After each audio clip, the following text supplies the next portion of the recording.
বাচ্চাদের জন্য টেট বাধ্যতামূলক এই সংক্রান্ত মামলায় বিরাট বড় আপডেট এলো। বিরাট বড় আপডেট এসেছে ইন সার্ভিস টিচারদের জন্য। সেই আপডেটটি আমি আপনাদের সঙ্গে শেয়ার করছি।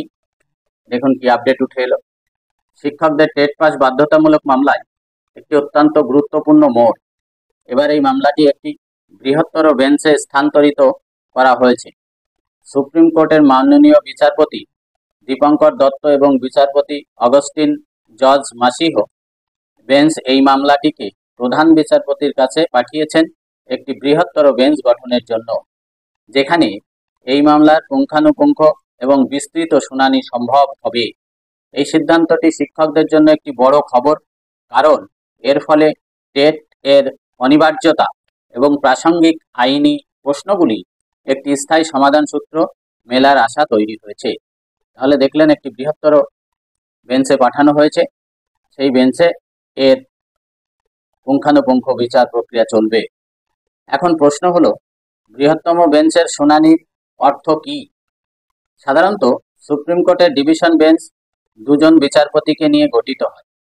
যখন কোনো মামলায় জটিল সাংবিধানিক প্রশ্ন বা আইনের ব্যাখ্যার প্রয়োজন হয়, তখন মামলাটিকে একটি বৃহত্তর বেঞ্চে পাঠানো হয়। বৃহত্তর বেঞ্চের বিচারপতির সংখ্যা 3, 5 বা তার বেশিও হতে পারে।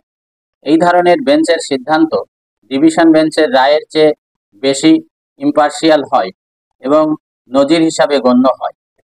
তাই টেট মামলা বৃহত্তর বেঞ্চে স্থানান্তরিত হওয়ার অর্থ হলো এই মামলার শুনানি আরও বিস্তৃতভাবে হবে। মামলার সঙ্গে জড়িত সমস্ত আইনি এবং সাংবিধানিক প্রশ্নগুলির চুলচেরা বিশ্লেষণ করা হবে। এই মামলার রায় ভবিষ্যতে শিক্ষক নিয়োগ সংক্রান্ত মামলায় একটি গুরুত্বপূর্ণ নজির হয়ে থাকবে।